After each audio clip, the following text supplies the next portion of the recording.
شهر رمضان الذي انزل فيه القرآن. محترم ناظرین، آج 11ویں پارے کا خلاصہ پیش کیا جا رہا ہے. سماعت فرمائیں. سورہ توبہ جاری ہے. یہ حصہ غزوہ تبوک سے واپسی پر نازل ہوا تھا. اس میں منافقین کی حرکات پر تنبیہ کی گئی ہے. اب تک ان کے ساتھ درگزر اور چشم پوشی کا معاملہ اختیار کیا جا رہا تھا، لیکن اب کفار کے ساتھ ان منافقین سے بھی سختی سے پیش آنے کا حکم دیا جا رہا ہے. ان کے سلسلے میں نبی کریم علیہ الصلوۃ والسلام سے فرما دیا گیا ہے کہ اگر ان کے لیے آپ 70 بار معافی کی درخواست کریں گے تو بھی اللہ انہیں معاف نہیں کرے گا. اور یہ بھی کہہ دیا گیا ہے کہ اگر آئندہ بھی وہ اس طرح سے یعنی اسی رویے پر ہے اور اسی طرح جہاد میں جانے سے بچنے کے لیے عذر کریں تو انہیں اپنی معیت میں جہاد پر جانے کے لیے نہ کہا جائے. جہاد میں جانے سے کچھ سچے اہل ایمان بھی پیچھے رہ گئے تھے، لیکن ان کا طرز عمل صاف تھا کہ انہوں نے اپنے قصور کا اعتراف کر لیا تھا، اس لیے انہیں معاف کر دینے کا اعلان کر دیا گیا اور ان کا صدقہ قبول کرنے کا حکم دیا گیا. یہ 6 لوگ تھے جنہوں نے غزوہ تبوک سے نبی کریم علیہ الصلوۃ والسلام کی واپسی پر اپنی باز پرس ہونے سے پہلے ہی خود کو ستونوں سے باندھ لیا تھا، اور جب تک ان کی معافی کی خبر انہیں نہیں ملی کئی روز تک انہوں نے خود کو اسی حال میں بھوکے پیاسے اور بنا سوئے ہوئے خود کو باندھے رکھا تھا. انہوں نے اپنی توبہ میں یہ بھی شامل کیا تھا کہ وہ اپنے گھر کا تمام مال اور سامان آسائش جو چیزیں تھیں اللہ کی راہ میں دے دیں گے، لیکن اللہ کے رسول صلی اللہ علیہ وسلم نے ان سے فرمایا کہ صرف 1/3 مال کافی ہے. ایمان کے معاملے میں اللہ کو بندے کے درمیان خرید و فروخت کے سودے سے تعبیر کیا گیا ہے. فرمایا گیا ہے حقیقت یہ ہے کہ اللہ نے مومنوں سے ان کی جانیں اور ان کے مال جنت کے بدلے خرید لیے ہیں. وہ اللہ کی راہ میں لڑتے مارتے اور مرتے ہیں. ان سے جنت کا وعدہ اللہ کے ذمے پختہ وعدہ ہے. تو تورات اور انجیل اور قرآن میں یہ ہے، اور اس سودے کو سب سے بڑی کامیابی قرار دیا گیا ہے. پھر اللہ کے ساتھ اس سودے کو نبھانے والے مومنوں کی صفات بیان کی گئی ہے. نمبر 1 کہ وہ اللہ سے توبہ کرتے ہیں. نمبر 2 اس کی بندگی بجا لاتے ہیں. نمبر 3 اس کی تعریف کے گن گاتے ہیں اور ہمیشہ اللہ کے حمد بیان کرتے ہیں. نمبر 4 اس کی خاطر زمین میں گردش کرتے رہتے ہیں. نمبر 5 اس کے آگے رکوع اور سجدے کرتے ہیں. نمبر 6 نیکی کا حکم دیتے اور بدی سے روکتے ہیں. اور نمبر 7 اللہ کی حدود کی حفاظت کرتے ہیں. جہاد میں پیچھے رہنے والوں میں 3 اہل ایمان ایسے بھی تھے جنہیں اللہ کے رسول صلی اللہ علیہ وسلم نے معافی دینے کے بجائے ان کا معاملہ اللہ پر چھوڑ دیا تھا، اور اللہ کی جانب سے کوئی حکم آنے تک ان کا حقہ پانی بند کروا دیا گیا تھا. آخرکار 50 دن اسی حالت میں گزرنے کے بعد ان کی معافی کا اعلان ہوا. مسلمانوں کو اس بات کی تلقین کی گئی ہے کہ ہر آبادی میں سے کچھ لوگوں کو اپنے اندر دین کی سمجھ پیدا کرنی چاہیے اور پھر اپنے علاقے کے باشندوں میں اس کو عام کرنا چاہیے. آخر میں فرمایا گیا ہے کہ یہ رسول جو تمہارے درمیان ہی میں کا ہے، یعنی تم میں کا ہی ہے اور تمہارے درمیان سے ہی آیا ہے، وہ تمہاری فلاح و کامیابی ہی چاہتا ہے. لیکن اگر اس کے بعد بھی یہ لوگ منہ پھیرتے ہیں تو نبی کریم علیہ الصلوۃ والسلام کو یعنی نبی صلی اللہ علیہ وسلم کو ان کی کوئی ضرورت نہیں ہے، کیونکہ اس کے لیے تو اللہ ہی کافی ہے. وہ عرش عظیم کا مالک ہے اور وہ تنہا عبادت کے لائق ہے. اس کے بعد سورہ یونس کا آغاز ہوتا ہے. توحید کی دلیل کے طور پر زمین و آسمان سے رزق کی فراہمی، انسان کو سننے اور دیکھنے کی جو قوت دی گئی ہے اس سے نیز اس کائنات کے نظم سے دلیل دی گئی ہے. اور اگر ان سب چیزوں کے بارے میں سوال کیا جائے تو یہ لوگ یہی جواب دیں گے کہ ان سب چیزوں کا نظم کرنے والا اللہ ہے. یعنی یہ سب دلائل کے طور پر یہ ساری چیزیں ان کے سامنے پیش کی گئی اور یہ کہا گیا کہ یہ سب چیزیں کیسے چل رہی ہیں، ان کا نظام کیسے چل رہا ہے، ان کو چلانے والا کون ہے. تو لازمی طور پر اس کا جواب یہی ہے کہ وہ اللہ ہی ہے. اپنے معبودوں کے بارے میں یہ خود جانتے ہیں کہ وہ کوئی چیز پیدا نہیں کر سکتے، وہ حق کی طرف رہنمائی نہیں کر سکتے۔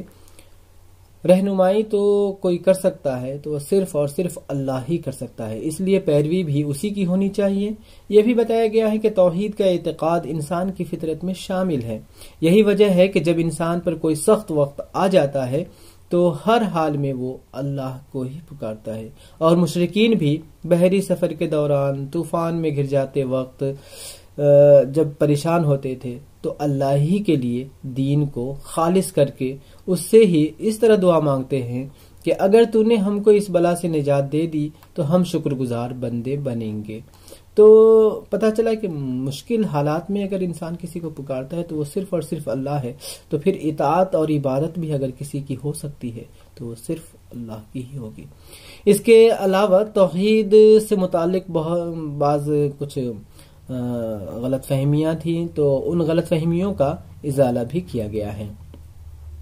دوسرے ان شبہات اور اعتراضات کا جواب بھی دیا گیا ہے جو محمد صلی اللہ علیہ وسلم کی رسالت اور آپ کے لائے ہوئے پیغام کے سلسلے میں کیے جا رہے تھے۔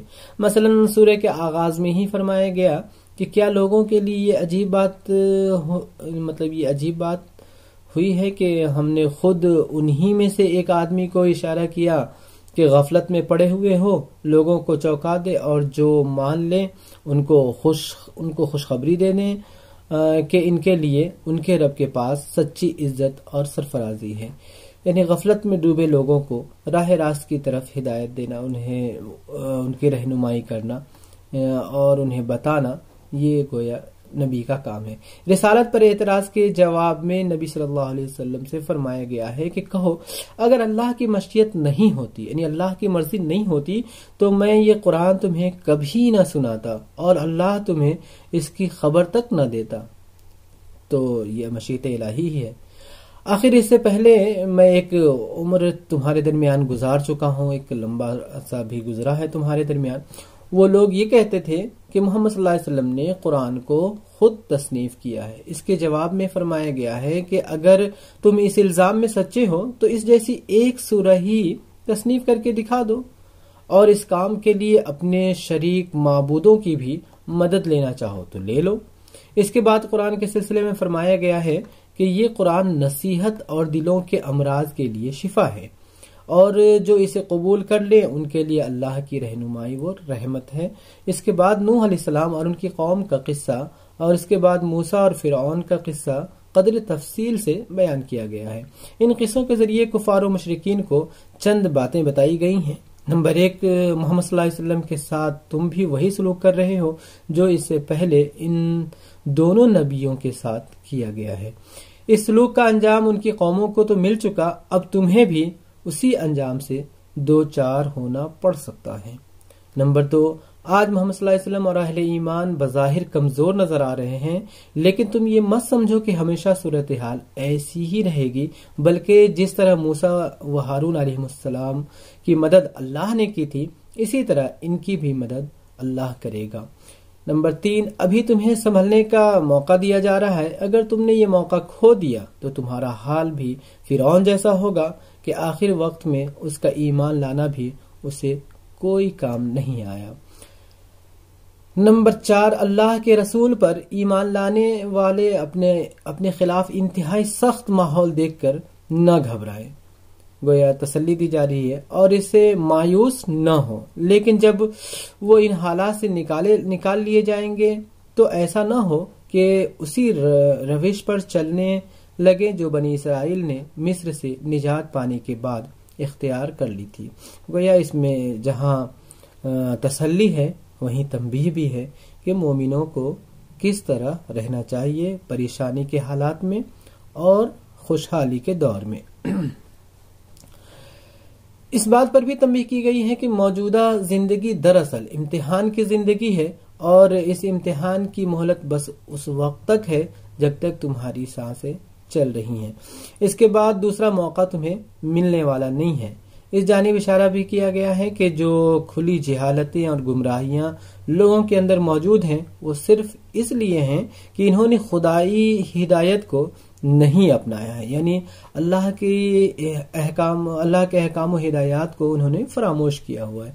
آخر میں نبی کریم علیہ الصلوۃ والسلام کو یہ حکم دینے کے بعد کہ وہ یکسو ہو کر اپنے آپ کو ٹھیک اس دین پر قائم کر لیں اور ہرگز مشرکوں کا راستہ یعنی مشرکین کا جو راستہ ہے اسے اختیار نہ کریں، یہ بھی فرمایا گیا ہے کہ وہ لوگوں کو بتا دے کہ یہی سیدھی راہ ہے، اب جو اسے اختیار کرے گا اس کا اسے فائدہ ملے گا، اور جو گمراہ ہو کر اس راستے سے دور ہو جائے گا تو اس کی گمراہی خود اسی کے لیے نقصان دہ اور تباہ کن ہوگی۔